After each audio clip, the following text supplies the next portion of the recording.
কিভাবে, এত কষ্ট নিয়ে আমি থাকবো কিভাবে, কষ্ট দেওয়াটাই তো মিশেছে স্বভাবে।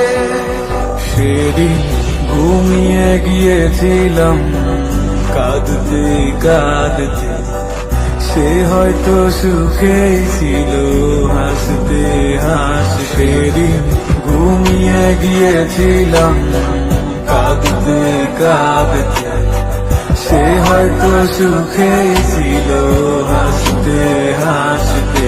আমি চলে যাব যাব চলে বিরহের